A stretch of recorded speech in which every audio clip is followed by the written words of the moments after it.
Hello and welcome back to another episode of the Cardboard Herald, my chance to talk with creative gamers and game creators. And I have on the show today Trent Ellingsen of 5 Color Combo and Board Game Atlas. Welcome to the show, Trent. Thanks for having me. Yeah, of course, man. And I love that name, by the way, Trent Ellingsen. I was thinking about this as I was driving home today, and I think I know of only 2 real-life people named Trent, that being you and Trent Reznor. Everyone else is fictional characters who are always like the cool bad boys.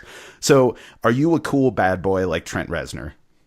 You know, I do see the Trents as the cool bad boys on shows too, and I'm like, I don't think I really identify with that, but, whatever. Yeah, well, I'm so happy that you're here because I've become enamored with Board Game Atlas, and I feel like the board game hobby as well has been. Like, this thing is really picking up, and I feel like people have only heard from you in the last month to 2 months. Why don't you tell anyone who hasn't actually experienced Board Game Atlas what this website is, and then we'll kind of backtrack to your history and how you got there. So I started Board Game Atlas as an experiment under 5 Color Combo. I published 3 board games and was having trouble with marketing them after Kickstarter, so I thought I should make something that can help me market. I tried some videos, I tried writing blog posts and reviews for games, but I was a software engineer grad and had experience as a software engineer, so I built this web platform. It was supposed to be an API, a way for developers can get board game data and start making their own stuff. And I thought if I can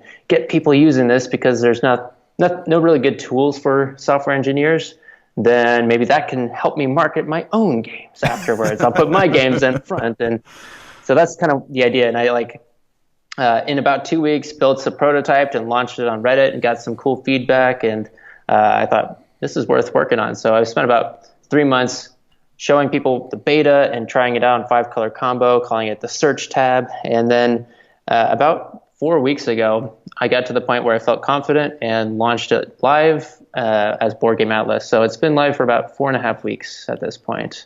And it's grown beyond just an API. It's a big search engine. It's now got a forum with threaded conversations similar to Reddit, but you can link directly to games, and the game pages have tons of information that link to social platforms, price comparison across, I think we have like 20 different stores linking all their inventory with our website. And you can link to YouTube videos, expansions for our base games are linkable, accessories so you can know that you're getting the right sleeves for 7 Wonders versus other card games. So it's this big platform for board gamers to, I actually added a tagline. It's your map to the world of board gaming. Oh, that's beautiful. I love a good tagline. And it's an atlas. Come on. Who doesn't love that? And I'm not just trying to market you right now. I legit am super excited about this because, like, for so long, navigating Board Game Geek has been something that's absolutely necessary for me as a content producer and as someone who consumes a lot of board game stuff, media, news, all this kind of stuff, and navigating it and learning to utilize its tools. And it's been incredibly important, and I've grown an attachment and an affection for it. But every single new thing that I've tried to do with it has always felt like I'm overcoming some limitations of the system. And I'm not necessarily the most technically savvy type of guy. Like, I'm mechanical in nature, but I'm not necessarily good at really going in depth in software or like even APIs. So if I can go onto Board Game Atlas and start work on a review for Bushido by Gray Fox Games, and I'm going on there to see, maybe I can tag my time lapse that I just put onto my YouTube channel. But wait, Rising Sun is the expansion, or not Rising Sun, Rising Rage. It's a dumb name for an expansion. But it's a super dumb name for an expansion. But I noticed that it wasn't linked, and it was so incredibly easy for me to just find the expansion on there and link the two together and feel like I contributed I was part of the very fabric of Board Game Atlas by linking these two things together and easily uploading my video, or not even uploading, just linking to my video. The ease with which someone like me can do that was really amazing, and it made me feel like I was part of a community, even though I'm not necessarily communicating with anyone on there, more so than I've really felt in any other section of the board game web. So that's a really long way of saying that it's really user-friendly. And was that idea of almost making a sort of Wikipedia approach to a board game database something that you thought you were going for from the get-go? Yeah, so I did want to make like a nice searchable, user-friendly, where it works on web and mobile very naturally and easily. And I thought like, currently with Board Game Geek, there's like the gatekeeper method. You can't submit something and see it live. Some moderator has to come and approve it. And that can allow for like high quality data. But I thought that Wikipedia and many other websites that are wiki based, where users are the moderator and then like some official can come later and just like make sure everything's saved as versions. You know, I felt like that could be the way to go in the future, because as a publisher, I tried to market my game, and the way to do that, you have to put it on Board Game Geek. That's where it has to be, and people need to see reviews to make it feel like a legitimate game.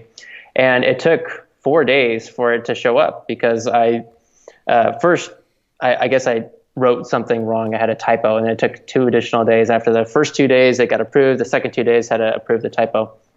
And then I started, when I was researching this, I interviewed a friend who created a game that made $150,000 in Kickstarter, and he was trying to go to a con and say, go to the Board Game Geek website and rate the game if you liked it after playtesting, but he almost didn't get to do it because I asked him, I told him 4 days, that's a long time, right? He's like, no, I had 4 weeks to wait before I could see mine online. I almost couldn't even like promote it at all because it wasn't there, and I had to wait, and there was no power I had. So the wiki model, I think, is much better in terms of publishers being able to add content quickly for users to feel like they're contributing like you did. So thank you for contributing. I do a lot of contributing myself, so when other people do it, I'm like so appreciative. And I think it's just like having that ease of use is kind of what I'm going for. Even though I want this API and other people to build it, that's mostly because it was so hard for me to do it. I don't want it to be hard for anybody else. Totally. But what sort of moderation do you expect in this? Like, is there going to be any moderators or people kind of sweeping up things? Like, if people like when I uploaded that time lapse that I was just mentioning, I could have linked to any video on YouTube. I could have been like, you know what song I really love and think fits to Bushido? We're going to put a Red Hot Chili Peppers music video up on here. Who's going to go in and say, this doesn't belong here? Well, right now, that's me. I go through and I look at stuff and make sure it's high quality. But in the future, I am building systems like the forum that I built. That's how you link to reviews. That's how you link to content. And that has just the natural upvote and system where if things don't get upvoted, they don't get seen or they get buried. And then it's easier for me to sift through that. And I think that'll help me and future moderators as the site grows and we need more to be able to really quickly find things. But there's also power to the user. If anything is like explicit or like not appropriate, there's report tools for all the different for images, for comments, for all that stuff. So there's a lot of safety nets that I've built in place as well. Are each of the pages actually like manufactured? Like you had to create the listing for Bushido. You had to create the list. I keep on using Bushido. Gray Fox Games is not paying me to talk about Bushido here. For good Wingspan, part, though. Yeah, exactly. They should be. Say Wingspan or Terraforming Mars or any game. Are you actually creating a page for that, or does your site somehow mine data and create pages on its own? Like, I know nothing about this process. I'm a social worker. I do not know how the internet works. Don't ask me. I do some clever things. So initially when I launched, I was using the Board Game Geek API, but they asked for me to not use their data anymore. So I complied. I took all their data out. But the way I mean, that's very crippling because they have all the data. So what do I do? Did they reach out to you directly? Were they like, Mr. Ellingsen, we're afraid of what's going on over here at Board Game Atlas. Please stop using our stuff. Nothing in those kind of terms, but they sent an email saying that I'm violating the terms, making a competitive or competing application. So I thought that sounds reasonable, and it's good on them to try and do that if that's an important thing. So yeah, I have the basic set of data because I prioritize connecting to anything related to board games. So I've got connections to Amazon and I think 4 retailers when I started. So Miniature Market, Cool Stuffing, Game Nerds, and Card House. I felt like were the top 5 places that people buy board games online. And with the Amazon connection, I was able to, they have a very, very good API. So as a developer, I can just download everything related to board games. And so I did that, got about 6,500, sifted through the ones that didn't really match. And that's where I got my basic set of data.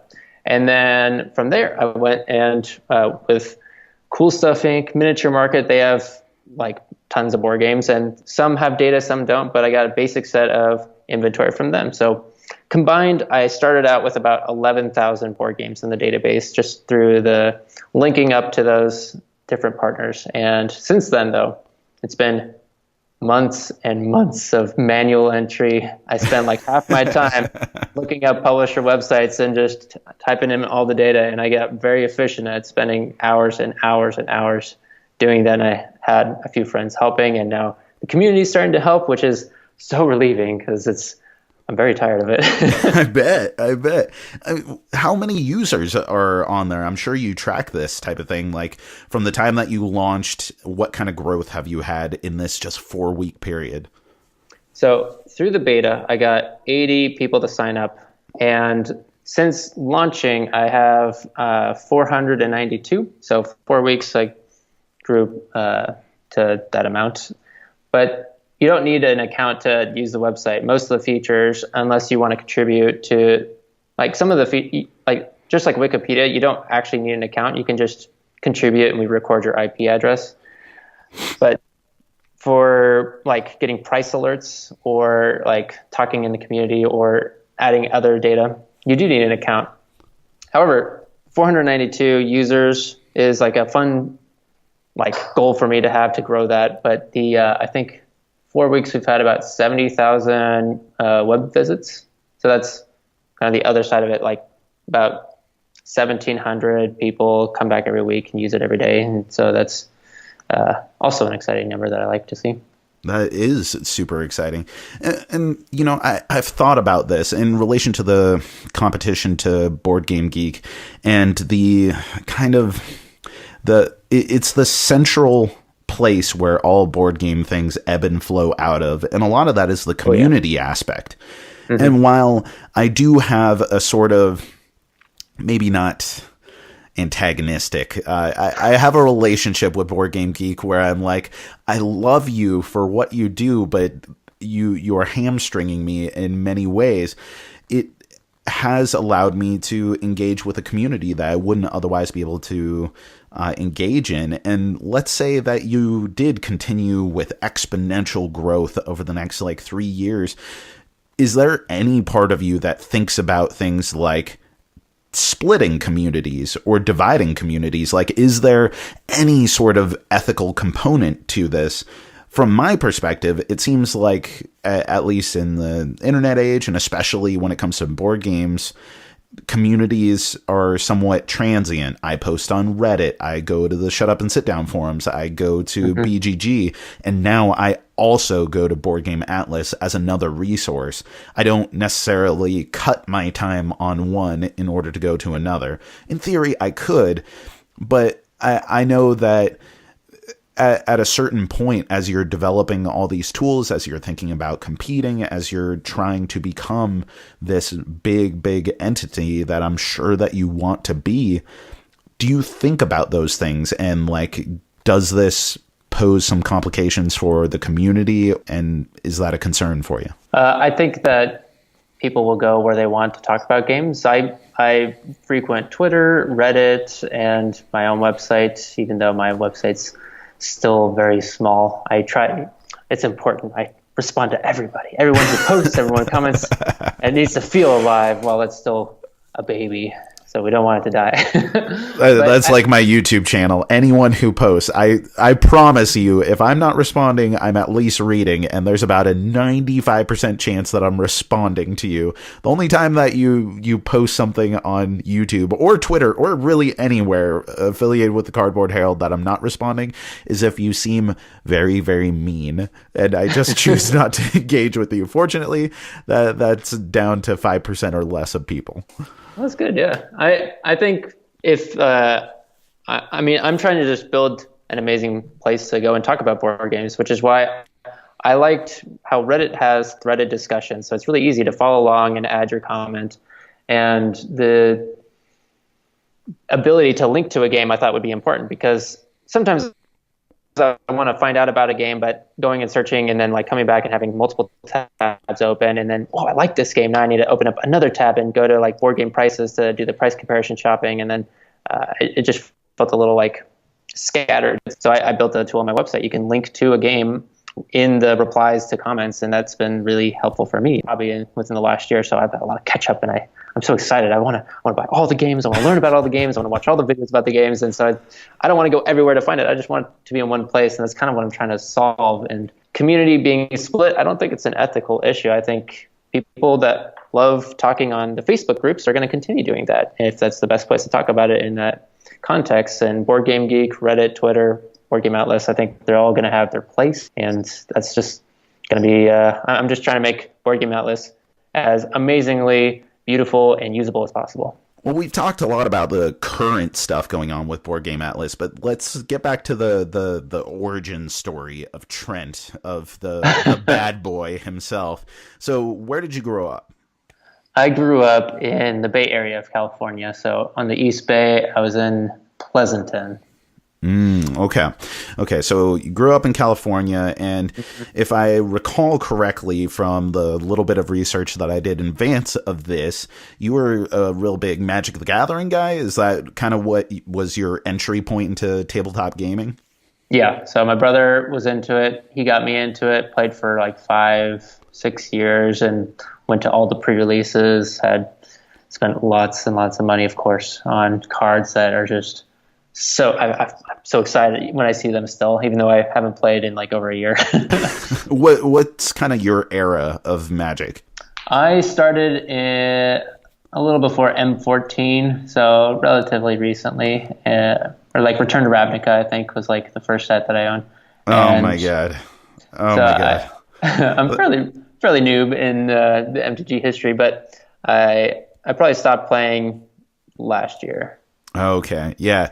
So when you're saying like, oh, I started just after M14, I'm just realizing that there are adults with lives and building amazing websites and who have children who started at like M14, and it's right. I don't feel old. I'm only turning 33 this year, but I remember buying my revised and then the new 4th edition packs with my big brother and being like, oh, this is so cool. Look at my new 4th edition. It has a nicer color vibrance on it. I mean, I don't think I said color vibrance when I was like 7, but you know, so I'm just having this midlife crisis as I'm talking to you here.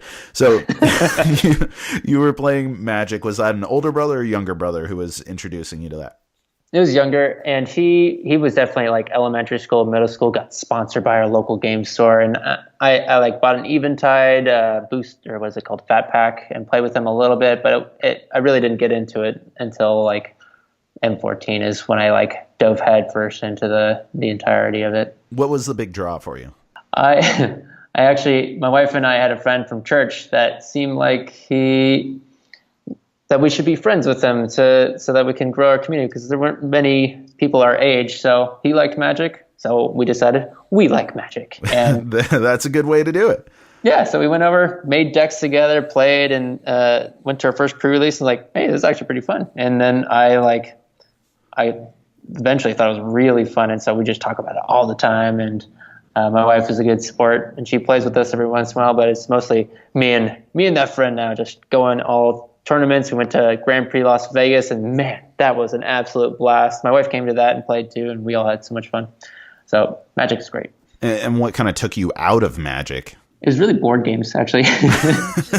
Because when I started publishing my own board games, I wanted to do a lot of research, and I had a friend who was playtesting the games with me who's in college, and he'd done board game clubs in elementary, middle school, high school. And so he introduced me to all sorts of games in different genres, Euros and deck builders and all sorts of stuff.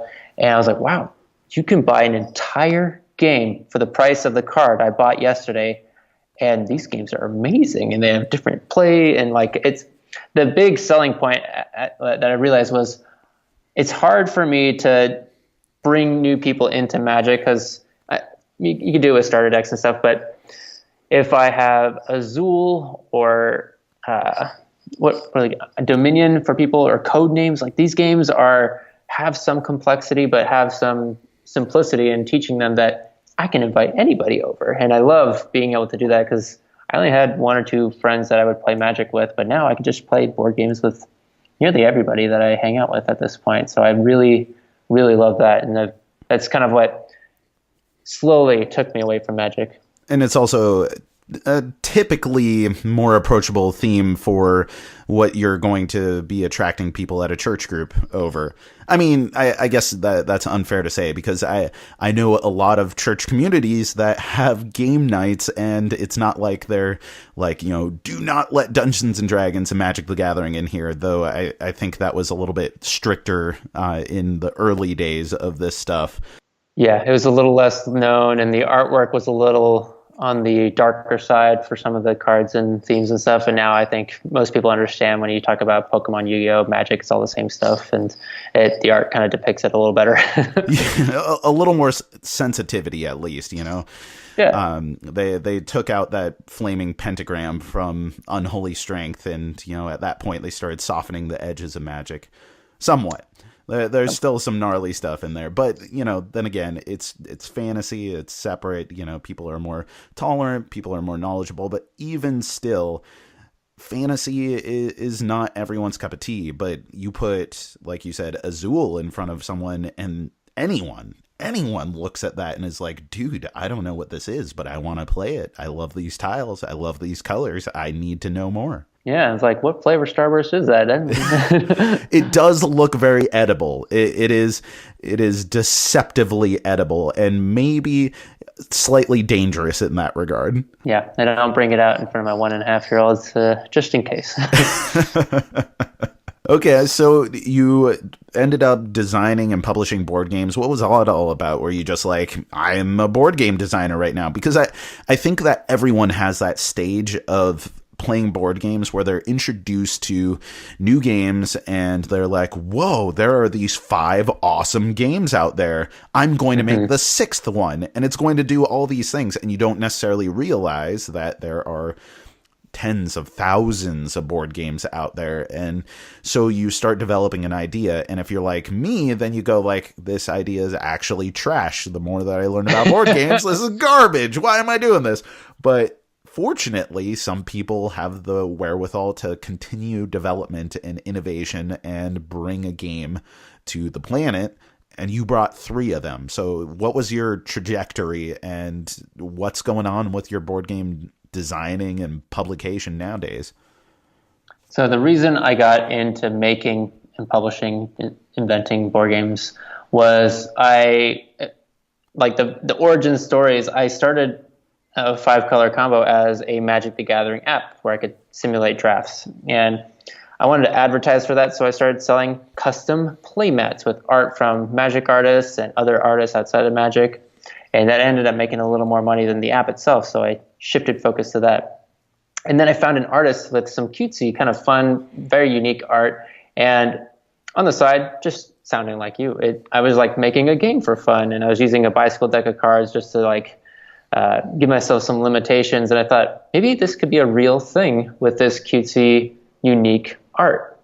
And the artist was up for it, so we created Mfu Town bumpers, and it did well on Kickstarter, at least from my viewpoint, I was very excited about the campaign, how it went. And so I thought, this is something I should just get into. I made 2 more board games, and actually I made 5 more board games, but the 2 that have not been published are kind of sitting, waiting for art, and may not come out, who knows.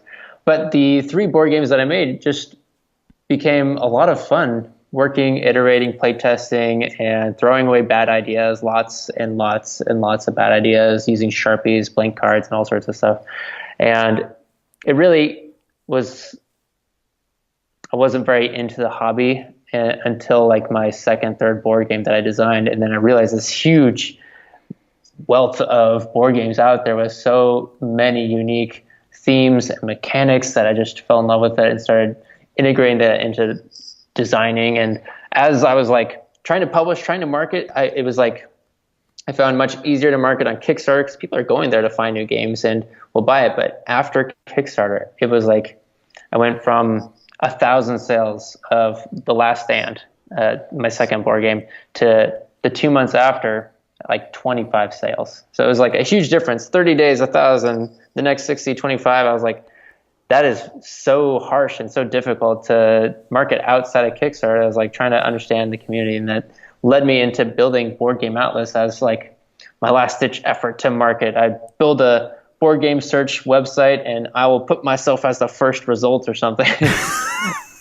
And like, because I felt like it was hard to find board games as an enthusiast and as a publisher, hard to post about them. So I was like, I'll make this, and I built the website in about 2 weeks, and so I was hoping it could help, and ended up just shifting over to that instead of continuing publishing my games, even though I do have 2 more that I want to publish and would love to see and have lots of good feedback on gameplay and stuff. They just seem less important, and I realized how much money it takes to produce a board game. My expenses were actually higher than my costs. Yeah, turns out board games are expensive. Revenue. You have really low margins. It's not an easy gig. Is this your full-time gig, or are you doing something on the side, or do you have like a day job? What's going on there? This is my full-time job. I was very blessed as a software engineer. God gave me 6 solid years working as a software engineer. So I had savings, and I had this desire to go and like build my own thing about 2 years ago. And the reason I left was just because my wife and I felt like, this is where God's leading us. So I made the jump, and wow, that's scary stuff to not have a paycheck. And fortunately, she was working, but eventually she left her job to take care of her son. So we are not taking an income right now. And I'm just very thankful to have enough savings to continue working, and we cut some costs and moved to a smaller place and all that. So feeling well supported by my wife has been a big reason why I can continue working on this stuff. But it's just been such a blast to do it full time, because I can focus all my effort and be so excited, wake up at 4 a.m, not every day, but some days, and just bust out some new features and talk to my users and see what they want. And then, an hour later, build it for them. I just built someone about an hour before this podcast said, why can't I delete or edit plate logs? And I was like, you know what? Because I didn't have time. And so I took 30 minutes, I added the ability to delete play logs, and I'm going to add editing in later tonight, I think. And just being able to do that just feels so exciting, because seeing how the industry moves very slow in terms of their software. And it's because most of the companies trying to build software for board games or board game things are doing it as a hobby or as a side thing. And I wanted to just put absolute every piece of my effort and relentlessly focus on building things that are amazing and usable. And so that's what I've been doing. Yeah, well, the flexibility of the infrastructure is insane to me. Like the ability that you have to implement a change so quickly. And that's what I've been seeing consistently. Like I've been doing this news show Off the Table weekly at this point, and I don't know if it's 2 or 3 times that I've mentioned things about Board Game Atlas on there where I'm just like, well, here's a whole new slew of implemented changes or innovations on the site that kind of recontextualize or just give a whole new dynamic to the whole thing. It's unbelievable the rate in which you are expanding this thing. And I feel like, I mean, maybe this is as a government employee, I'm used to anything that someone even mentions software and some sort of software update. You're expecting people working behind the scenes for months to work on like 2 check boxes or something, you know? And, and like here you're like, oh, an hour before this podcast, someone was wondering why I can't delete my my logged plays. How about I just bang that out tonight and it'll be a global implementation of that. That's pretty crazy to me that you can build a foundation with which you can implement those changes so quickly. But that's a lot of labor and that's a lot of time. And like you said, you're not pulling an income right now.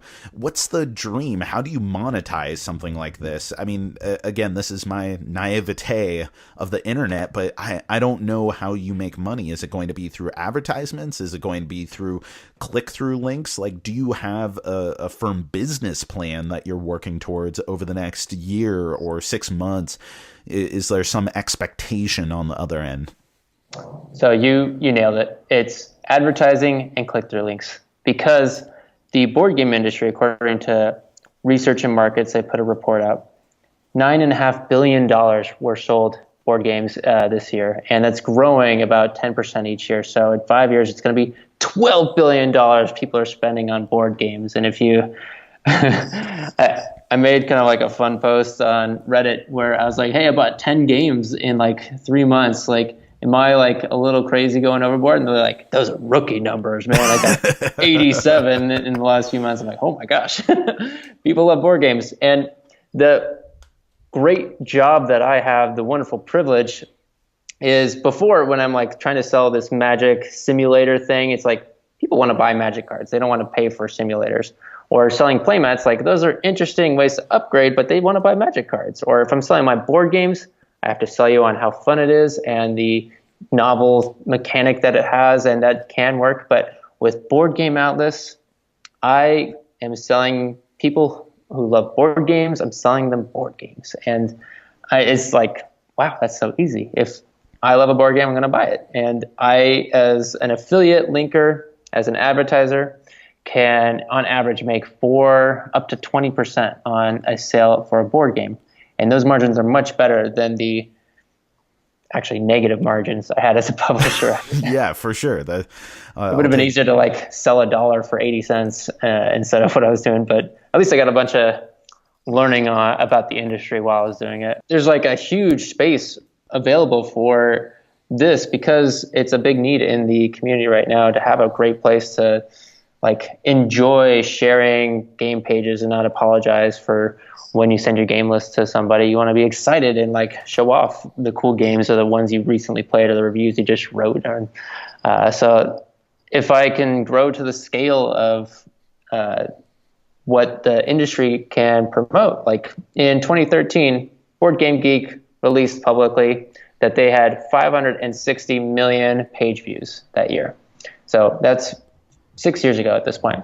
And the industry has grown significantly since then. Reddit went from 500,000 at the beginning of 2017 to now, a year and a half later, we have almost 1.4 million subscribers. I say we. I feel like I'm part of the group. You're part of the community. Yeah. You know, you've been posting there. You're an active user. It's like my Reddit use of our board games way pre-exists the Cardboard Herald. Like, you know, the being part of that community is a large reason why I was inspired to create the Cardboard Herald, is so I'd have something to contribute to the conversation. And it sounds like you're a similar way.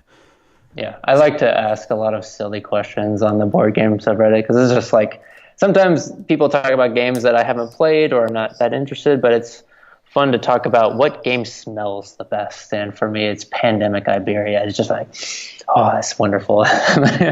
Questions like that just amuse me, and it's fun to talk about silly things within the industry that I can relate to. Well, as an aside, you're wrong because it's Scythe, because those original miniatures that came with Scythe, the mechs, they smell like vanilla cupcakes.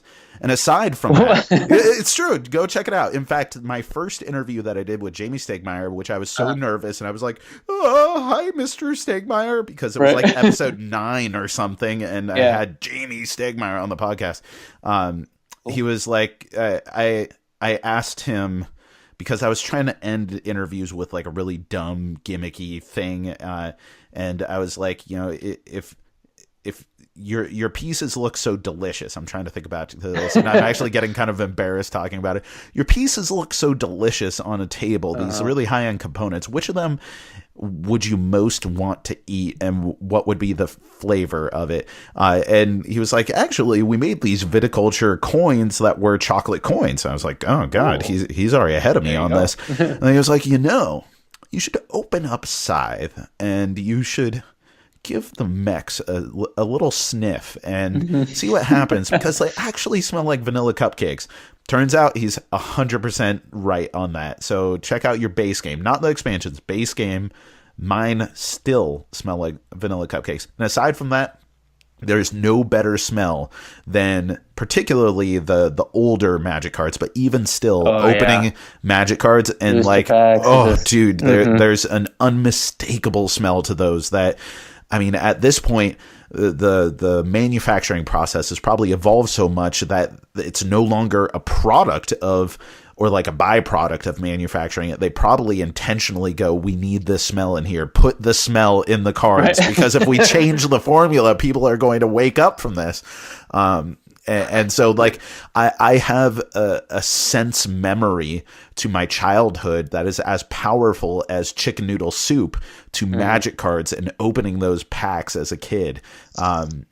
So that's the power of board games there. Anyway, I completely derailed this. We were talking about, making money on Board Game Atlas. Yeah, I think the model is just, advertise and affiliate links. And the way that it actually makes money for the website is if the website is good. So I'm just focused on making it so that people love it. And once people start loving it, they share it with their friends, they start using it, and we grow to the scale where it actually is sustainable and I could pay for rent and stuff. But for now, I see the potential in it, and I see where it can grow to, and that just gets me excited to work on it all the time. And I think this is a good way to end this thing here is, you're talking about affiliate links, which for anyone that's not familiar with that, let's say I have a review of, I don't know, I'm about to post my review of Wingspan. And if I have Amazon affiliate links, then there's going to be a link that I could say, hey, if you're interested in this game, then you click on this link, it goes to Amazon directly. And then if you buy it, I get some little tiny percent of money. And there's a lot of content creators who use those, but also you have them on your site. Every time you go to a page, you go to Bushido again. Gray Fox Games, come talk to me. But you go to the page for that, and then you find the Amazon click through, or, I imagine that there's some for CSI and Miniature Market. I'm not sure, but you click on that, and then Board Game Atlas would get some. And you've recently introduced this feature where I could link to the Board Game Atlas page with my Amazon affiliate slug in there. So that way, when you follow my link to Board Game Atlas to learn more information, all of the click-through links are populated with my information in that current window. So that way, if you then click on Amazon, then it goes back to me rather than going back to Board Game Atlas, which is a really fascinating program and something I'm really tempted to do. I talked about this off the table, in that I'm still parsing out the ethics as a reviewer on whether or not it's something that I should feel comfortable doing, having a monetized link of a game that I'm talking about, and is that going to compromise the integrity of the review itself? Because in theory, I get paid if you're interested and want to get this game. So can you trust that I gave a fair and honest review of this game, and that click through is just an aside from my review of the game instead of I'm trying to actually goose up my opinion of the game so that way you go and get it. You're not in that position. You're not reviewing games yourself. But what do you think when it comes to reviewers and content creators and these links? Because I'm old and I'm scared of the internet. So tell me your opinion on this. What's your take as a board game media consumer?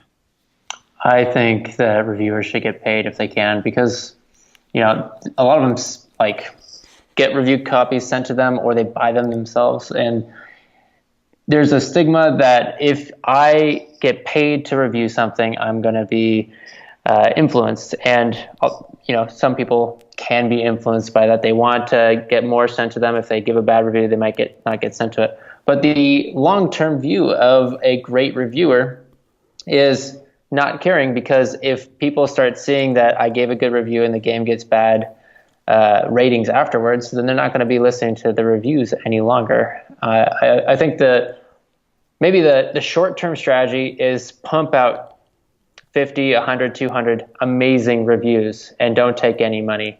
At the point in which you're a staple in the community, having put in the time and effort making great content, then you should charge for reviews, because I'm a big fan of just working with supply and demand. If people are trying to send hundreds of copies to you because when you say it's good, people go and buy it, then a good way to shrink the funnel is to have people pay you for doing that. And it doesn't matter that they're paying you, because you have your own integrity to uphold at that point. And no matter what, they're going to send it to you anyways. So I can go into a rant on this, but I feel like this is a good place for rants, man. It's a podcast. That's what the platform is built for. It's a good place if it's entertaining, if it's something interesting. But I think the long-term industry thing to do, no one, or maybe some people feel like the big names in movie reviews, they're obviously getting paid in one way or another. They're getting to enjoy a movie at the expense of many other people, and they're not giving a compromised review. Yeah, because it's so important to have the integrity and the brand of yourself as a harsh but critical and fair, whatever you want to be trusted by the community, because that's who you are. If you aren't trusted, you're not going to have people listening to you. And if you don't have people listening to you, you're not going to get more reviews. So I think it's something that I want to look at this problem and try and address it in the future if I can. Help reviewers get more reviews and help them. Some of them get around this by doing previews. Right. Or how to play for Kickstarter. That's unambiguous. I'm not promoting the game, but I'm telling you about it. And that's fine. And you could start there. You can be influenced by getting paid, but you could also not be influenced. My weasel way around it, and what I think I may end up doing, is I've always had a difference between reviews and recommendations. I have my reviews where I'm giving a criticism or a critical analysis of a game. That's not necessarily me ending with saying buy this game or don't buy this game. It's usually saying why I think I like this game or why I think I don't like this game. I tend to approach things as criticism versus reviews, even though they're reviews. But I also have recommendations where it's like, hey, if you're interested in this thing, here's 3 great things that you should check out affiliated with that. So whether that's you like micro games, here's 3 great micro games. You just finished playing Catan and you're wanting to learn more about board games, here's 3 great board games. That I feel 100% confident that I could be like, yeah, I'm directly telling people, go out and check out these things. Here are the links below. Doesn't seem to compromise anything.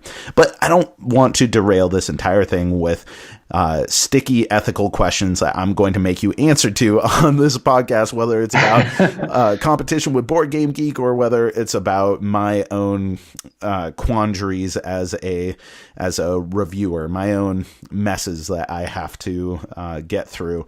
So I I want to kind of wrap this up for like, what are some goals that you have in the immediate future? Things that you are hoping happen in, say, a month to 2 months that are going to be benchmarks of success to you, and not necessarily just monetary things, but like things that will make you feel like this is a really important step in the timeline of Board Game Atlas. My timeline typically is every week I want a major feature release.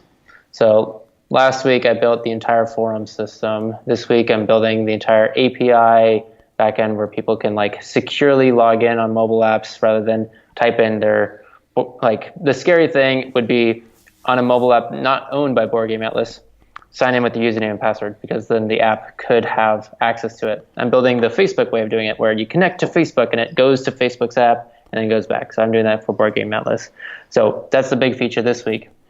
The big features in the future are all sorts of stuff. I'm going to have a hackathon for developers because I want to promote my system, where I'm hoping to get sponsors for different tiers of the hackathon. You get to like buy a bunch of board games if you win, and the community and influencers can vote for what they like what great app or website or tool for board games is out there. Other stuff I want to build, I want to keep working. I've got like probably 400 cards on my backlog of feedback and feature requests that I'm just kind of working through. And the big things are connecting board game reviewers to publishers. I'm doing an experiment with that right now. I got about 80 reviewers, and I've sent those reviewers a bunch of publisher stuff to try and connect them and help promote each side. And so I'm building a system for that. And I want to build, I could just go into a bunch of whole stuff, but a way to feel like you're engaging with the community and contributing and getting some benefit from that. So don't hold me to this, but the vision I have is if you contribute to the wiki on Board Game Atlas, maybe if you have 1,000 contributions, and I don't know how to count that yet specifically, you get to we'll send you a $20 board game if you want to turn in your 1,000 contribution credits or whatever. If you wait and do 2,000, now you get a $60 board game. And the idea of rewarding people who are helping sounds so intriguing to me, and I have to go through and make sure that's all legal and do all the contracts and stuff for that to make sure I can send all that. But that sounds so exciting, because the idea of working on improving a community tool while you get to enjoy and get a board game sounds fantastic. Like I probably can't do that for myself. I'm just sending myself games that I came from. Yeah, Ouroboros right there. Yeah, so like stuff like that. I just want to create things that people want to use. I talk to users every day. I get about 2 or 3 emails where I'm talking with people asking about what they like, don't like, feature requests, and I'm working on just making my way through those and making my way through the cool ideas that I think I have and trying to make them a reality. Well, Trent, I think it is super cool. I wish I could live in your brain for a while, because I feel like you have so many ideas and like creative ways of approaching this new board game space that I can't even fathom. Like it feels revelatory every time that you implement something new, and the way that you're approaching it feels fresh and awesome and exciting to me. And as far as what I want to see on the internet, I just want to see more places where people can get excited to talk about board games. Like you said, that's your goal, and that's what I'm hoping this grows into. I'm hoping that this is something that Board Game Geek looks at and is like, man, that's really cool, and how can we be parallel in this? How can we be part of the same ecosystem of this growing board game hobby and growing board game industry?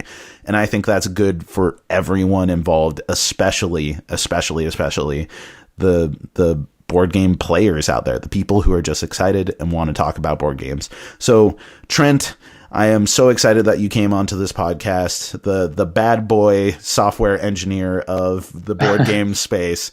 Thank you for coming on to the Cardboard Herald. Yeah, thanks, Jack. It was fun talking.